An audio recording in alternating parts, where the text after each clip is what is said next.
What up, guys? Welcome to episode 86 of Fresh Off the Mats, here with the Jiu-Jitsu Joes. And we have another guest on the show today. This is Tom. Tom, I don't know your last name, actually. Woodcock. Woodcock. Just like what is that? Woodcock? It's English. Woodcock, yes. Woodcock? Woodcock. Oh, yeah. shit. Just like, it's amazing. All my life I've grown up and had people mispronounce it because they don't want to say cock. Oh. Yeah. Mr. Woodchuck, Mr. Woodclock. Oh, man. And people just make up the last part. Yeah, because they add letters to your last name. Yeah. My last name is Contaminolis. There's not a P in the fucking last name. And because people just assume Greek names have P's in there, Contaminopoulos, I'm like, where's the P? It's like, there's no B's and there's no P's. Like in Godzilla, the 2000s Godzilla. Where's like Godzilla? No, but yes, but that Where one. he goes, Godzilla, Godzilla. What was the dude's fucking name? Oh shit, I'm about to butcher it too. Fopolopoulos. Fuck, whatever the hell that dude's name was. But Greek they did the same thing. People have the worst last names. It's Tatopoulos. That's why we don't do middle names. People are always like, I don't have a middle name. And I really think do you have a middle name, Tom? People. Thomas. What? Thomas. William Thomas is my name. Bitch! See? Yeah, motherfucker. He goes by his middle name. Hoe ass. Okay, so the story there is Fuck you.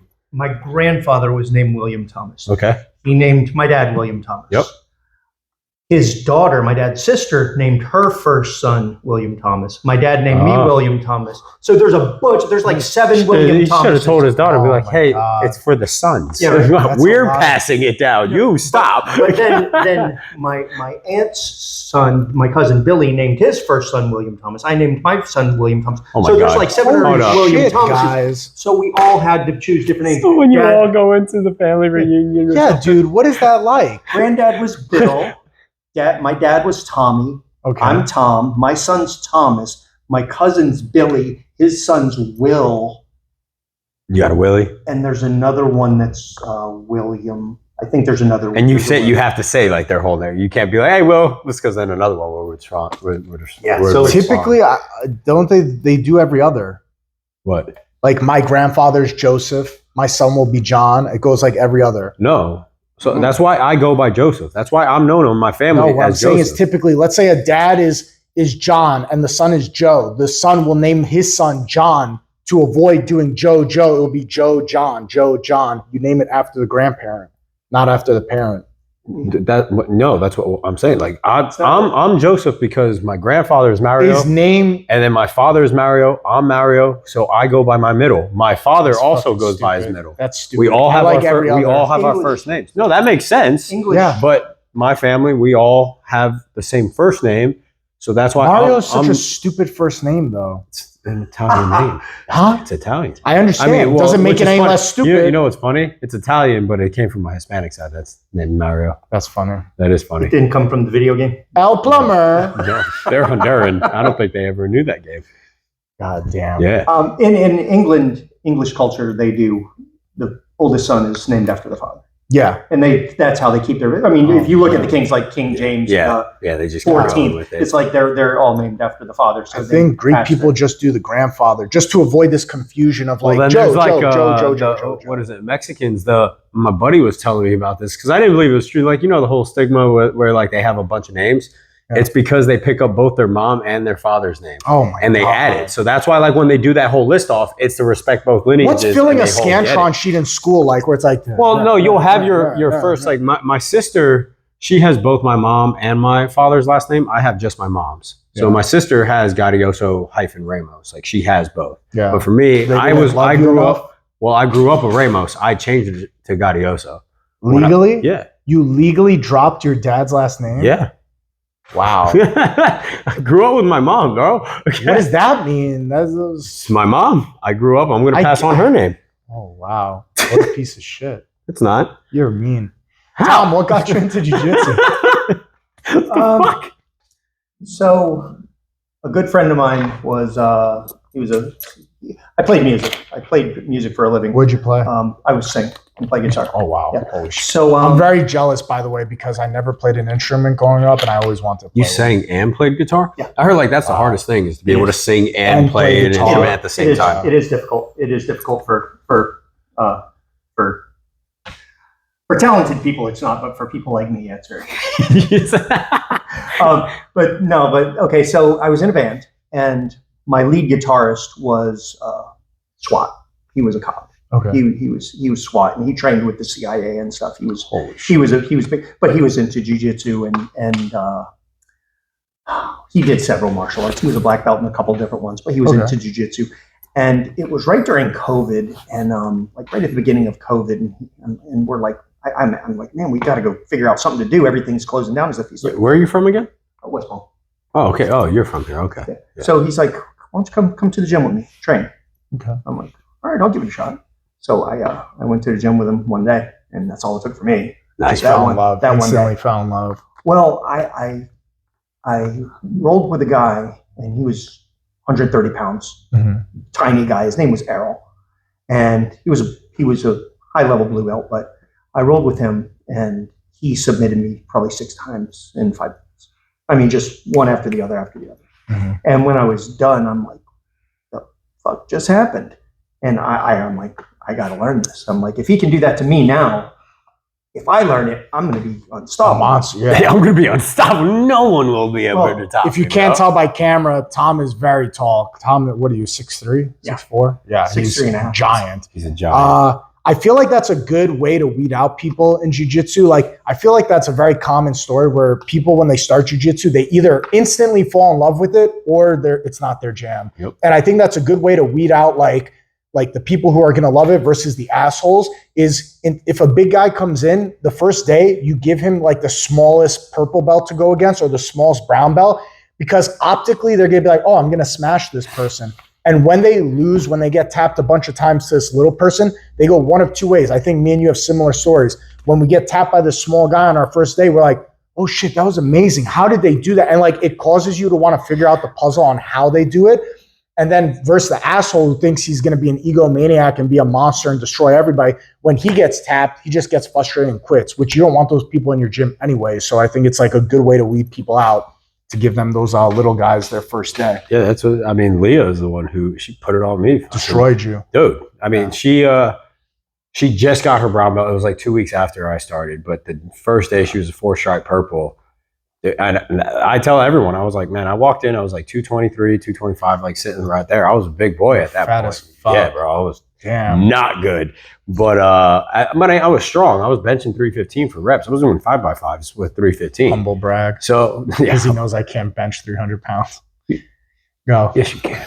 He just doesn't try. He can. He just doesn't try. No, my shoulder would pop out. No, see, he's scared of it, which is crazy. Story. But anyway, I'm strong, right? Yeah. Like that's obviously you're not weak if you're doing that. No. And Leah, who's like 110, 120 pounds, maybe soaking wet. Yeah. Like she is not like this giant person or giant girl. She's very technical. Like, she's really very technical woman. And she submitted me like 5 or 6 times. But what got me is she had me, and I'm pretty sure it was like a lasso spider guard. And she wrapped me up in my lapel and then yawned in my face. While I'm sitting here like, I was like, oh, God, I just need to get this woman. Like, I'm going to crush you, bro. And she looked at me and goes, oh, and then proceeded to sweep me. I'll never forget that. Like, she may have forgot it, but I'll never forget that because in that moment, I was like, this is nothing to her. Like, I am literally sweating. I'm exhausted. Yeah. I'm exerting a lot of energy. At me. Like, so that's what got me to fall in love with jiu-jitsu. It's crazy to think like, because that's what set it off in my head. It was like, if she wrapped up with someone, bro, they're going to think like, oh, I got this girl. And then she's going to send them flying. Yeah. That's what happened my first day too. I went with a guy, like again, 130 pounds soaking wet. I think he was a purple belt, 2-3 stripes.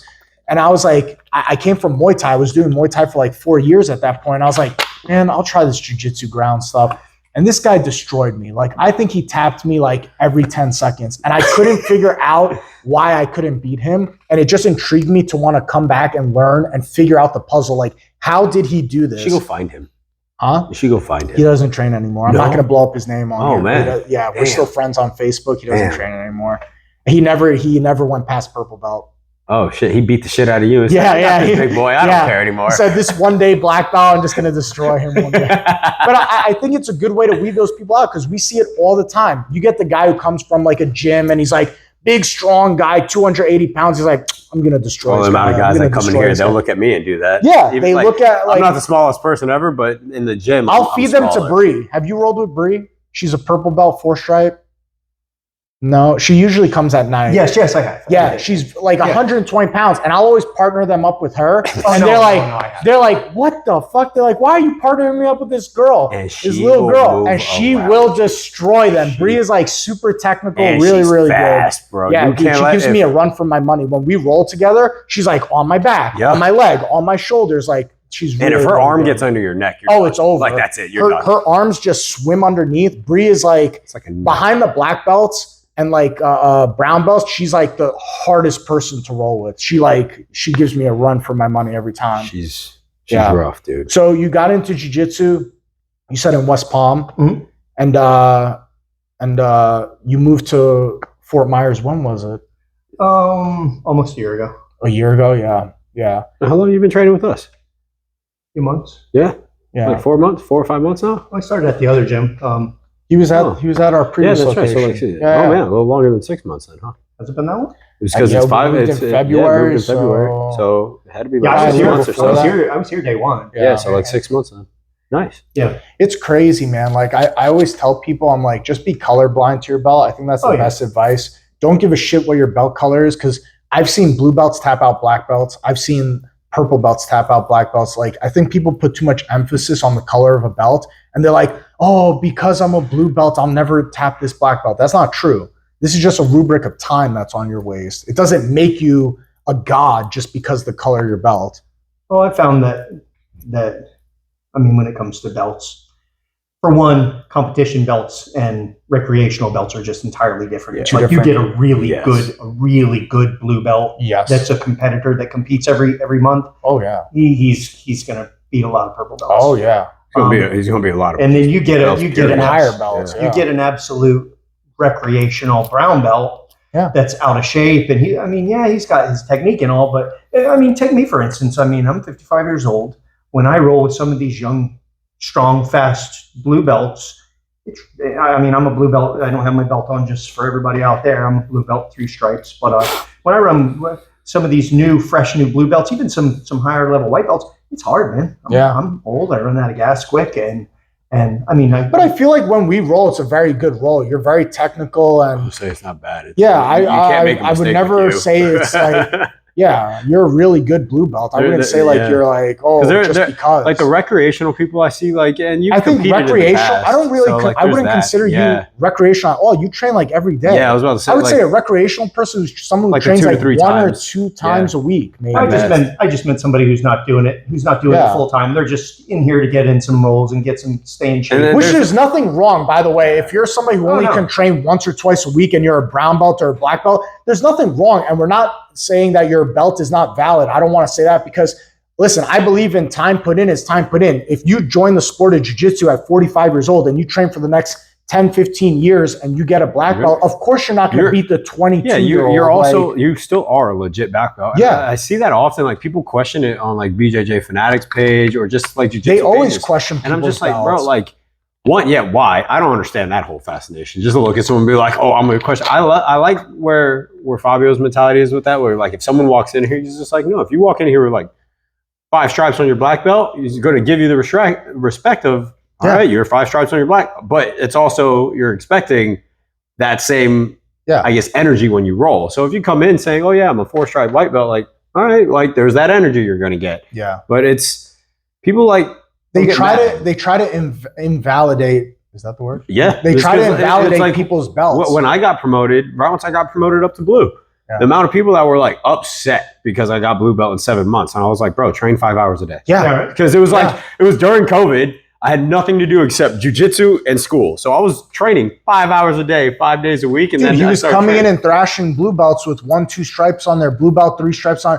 He was giving purple belts a hard time. It's like, dude, the guy's training 4 or 5 hours a day. There's no way to keep him at the same pace as a guy who trains 3 times a week. And what I never understand too is when I see that in like competitions, it's actually like, it's turned into a pet peeve of mine. I hate it because I'm like, when you see someone who's been a blue belt for like 5, 6 years, and it's like you see them consistently winning. It's like, what else are you trying to prove, bro? Yeah. Like, get promoted. If you're a competitor, I get it. You want your medals, but like, what are you trying to prove by smashing these guys that you know that they've only been a blue belt for like maybe a year or two? I think if you're holding them to the gold standard of like minimum 2 years, like if you're in, there's nothing wrong with that. But let's say like you're a blue belt with 1 year under your belt, you still have to be a blue belt for another year, no matter what. So it doesn't matter if you're smashing. So that part, no, I don't mind that if you're still under the time frame. Yeah, but once you hit the time frame, and you're just demolishing people, it's like, what else are you? I've heard of people who are blue belts for like 5 years. They're at blue belt for 5 years, and they're winning every tournament, destroying. And I'm like, why are you holding this guy here? Put him at purple. If he's coming to class are you afraid daily, that they're going to lose? Like, bro, like what is it? I don't know. I think it's a way of a school trying to get as much like notoriety as possible.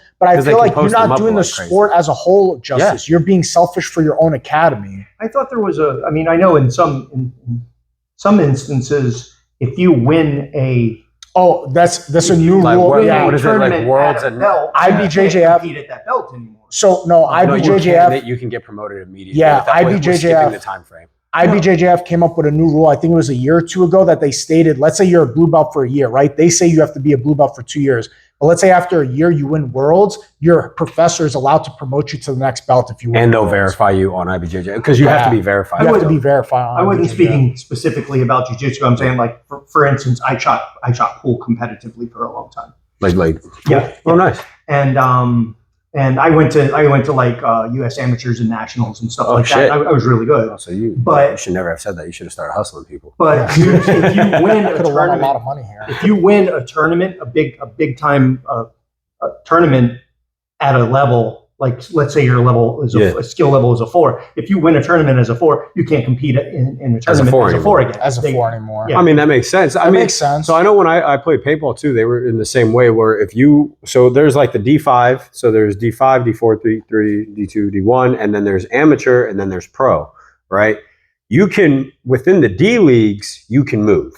Mm-hmm. But once you hit like the amateur and pro, you can't go back. You can't drop. You can't be like, oh, I played pro and then drop down. That's to like D5. MMA. If you fight one pro fight in MMA, you're not going back to amateur. Yeah, which is why, like, when people see like, oh, why is this amateur? Which I get it now, and even like in boxing and stuff, you'll see some amateur boxers. They'll rack up like 400 wins. It's just like, bro, go pro. Yeah. Like, but you'll see some people where they'll get like 2 amateur wins and then they jump pro immediately. It's like, hey, bro, maybe get your feet wet a little bit. It's such a tricky balance. I think it's up to the individual. It's such a tricky balance. But I don't like this prolonged thing, like you said, 400-0 as an amateur, and like, dude, what are you doing? Just trying to mop up the floor? Yeah, like with guys that are just trying to figure this sport out or something. Like, what are you doing, dude? It's such a weird, tricky balance. I don't know what the right way is. I don't think anyone knows. That would the be right cool, way. though. I like that idea. I like that idea. If you win worlds as a blue belt, it's like, all right, fine, we're not going to hold you. But right now they leave it up to your professor. But I also see why, because how many people have you seen where it's just like, all right, yeah, they may win worlds. They got lucky. They also may have skipped like the top elite guys in that bracket, and then they win. Also, it's very plausible that you have your most pristine day on the mats, and all the good guys in your division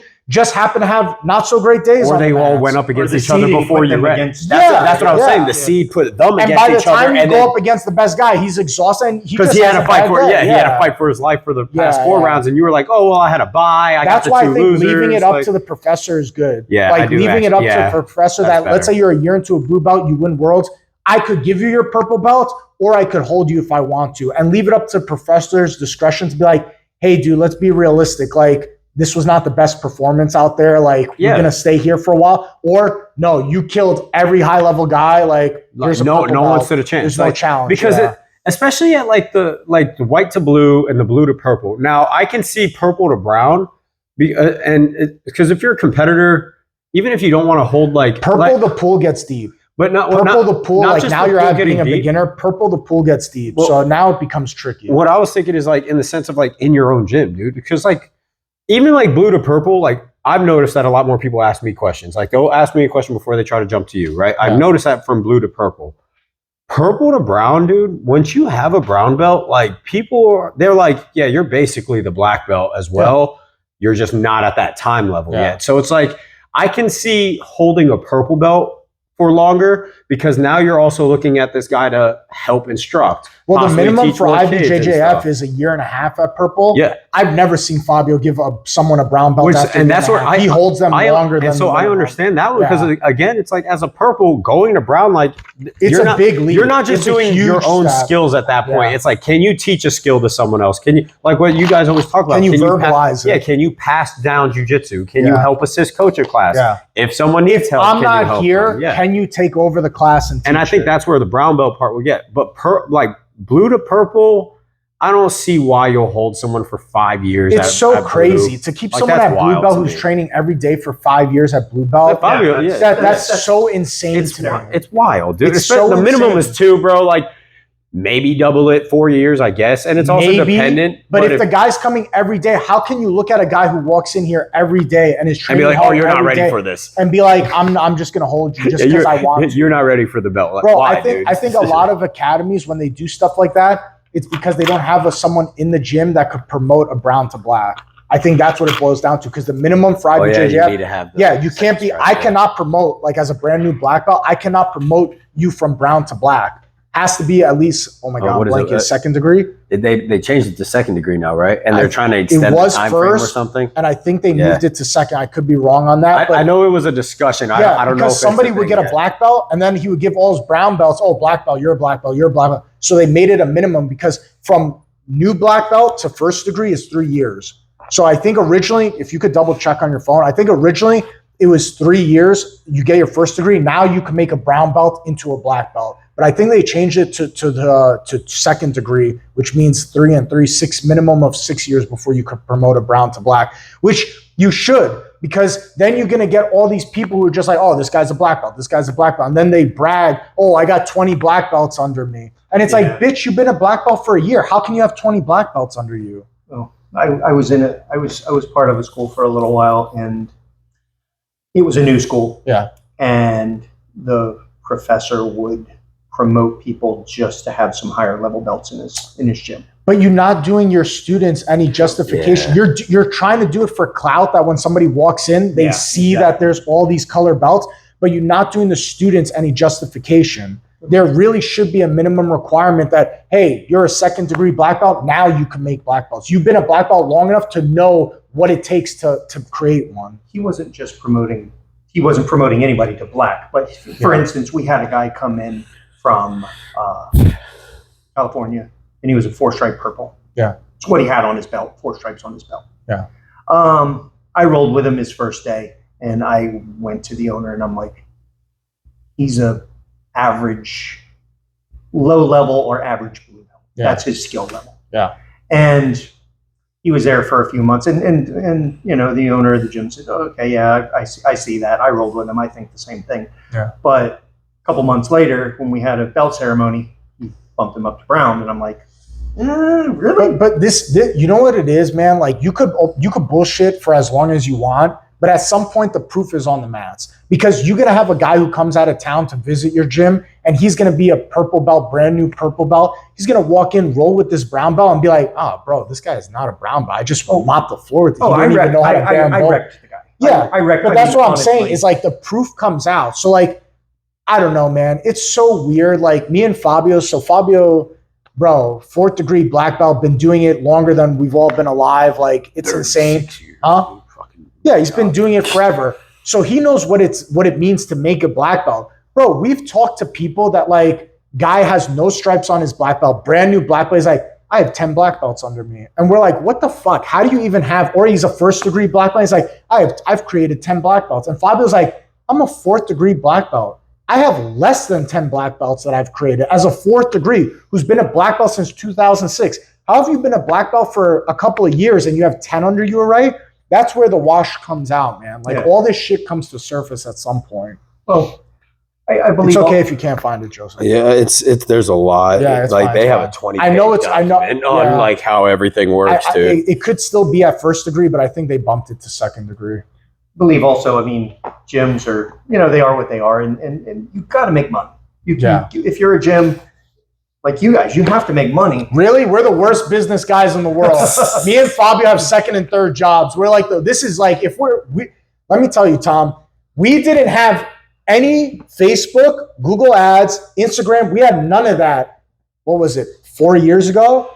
So the gym's been around coming up on 10 years. For 6 years, we had no internet presence at all. You found out about us through like, oh, you walked Word of past the mouth. front door, or he told you as a buddy. So that just goes to show you, like, if a business could survive 6 years, we were happy just to pay our bills. If we paid our electric, paid our rent, we were happy. Now, of course, in the last couple of years, now we're starting to like see profit from it. But it was a long, dark time of like working second, third jobs just to pay our own personal bills and then doing this as a hobby.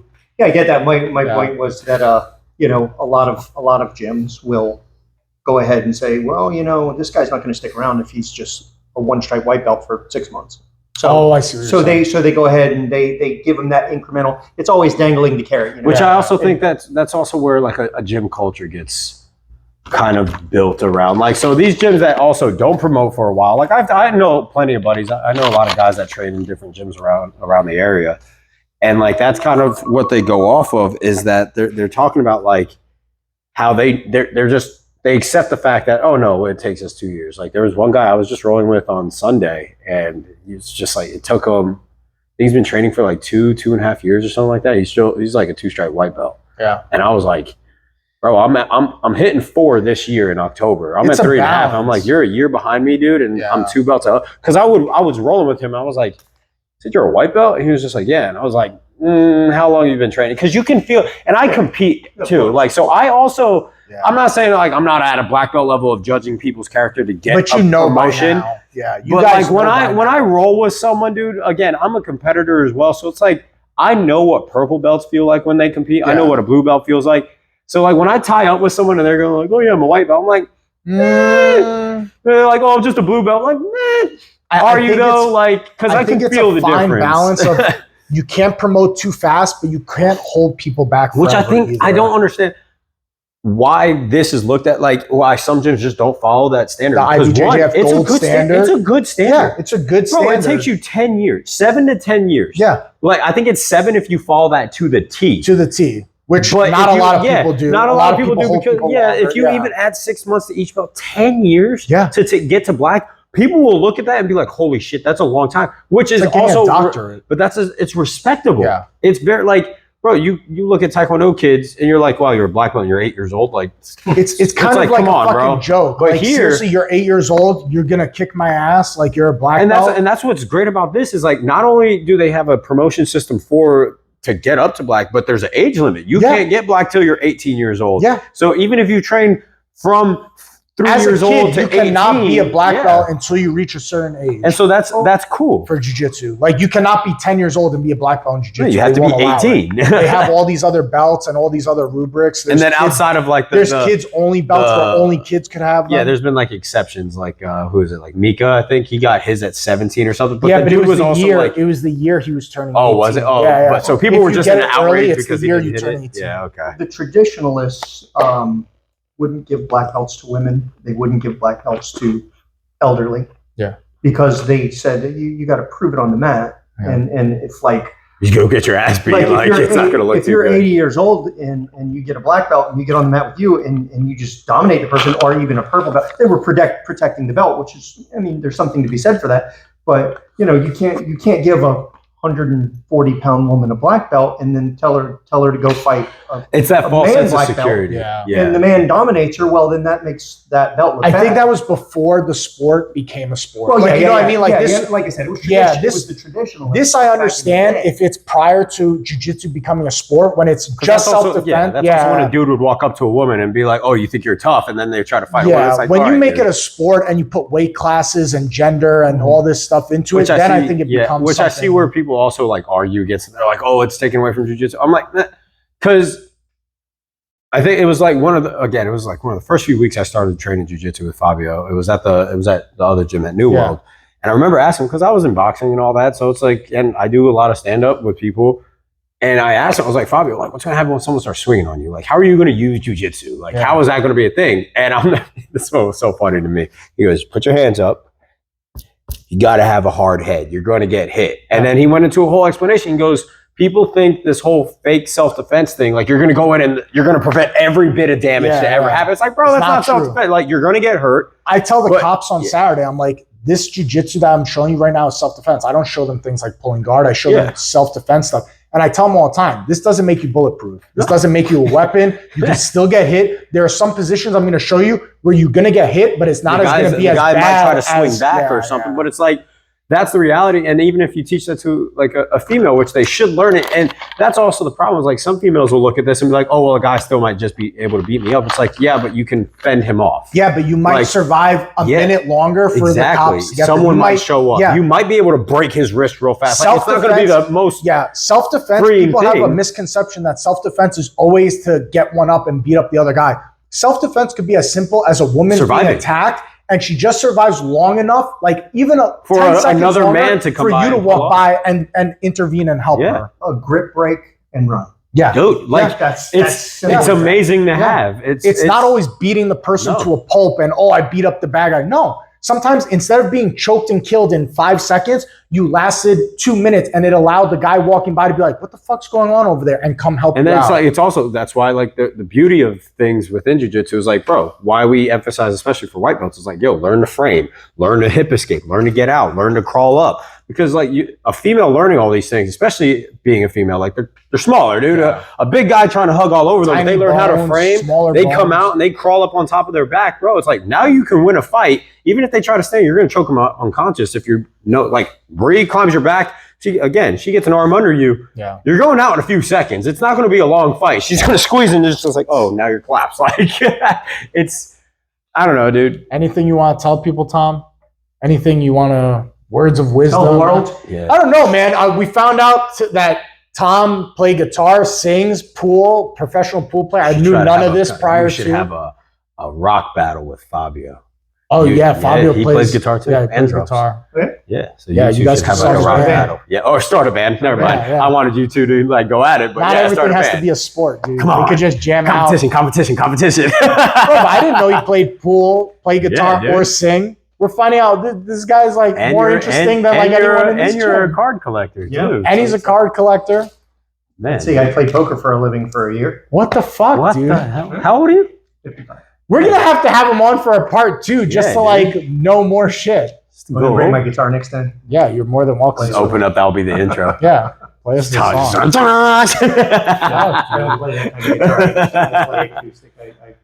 I don't play lead. Oh, very smooth, very smooth. I just play. What were those commercials for Dos Equis, the most interesting man in the world? It's fucking Tom. It's Tom, bro. It's Tom. This guy does so many things. I didn't know half this shit before we started.